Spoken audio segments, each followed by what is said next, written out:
what I don't think what was missing a lot of times, at least if you go back a few decades, was the idea, well, maybe the things that we're doing are setting us down this path, and then our bodies are taking over from there. So maybe it's not just genetics itself, but it's like, okay, maybe some people have a certain propensity or a tendency that once you go down a certain path, then it's harder to stop.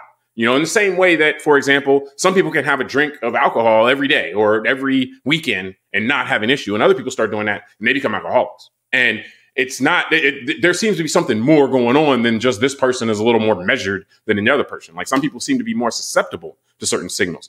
And we've heard this term food noise people talk about, and they're like, oh yeah, I have, when I'm not eating, I have this food noise. I'm thinking about food all the time. That's how people talk about like heroin, so I think that's the connection really that is really being made here, is that, well, if the food we're eating is changing for some people more than others, and that's the other piece that we have to account for here. For some people more than others, if the food we're eating or that's made widely available to us can change us in ways to make us overeat, which, is good for the bottom line of a food company, but bad for society, bad for the individual and all this other stuff, and these drugs can, in the same way, these drugs have been shown to help people with addiction from drugs too.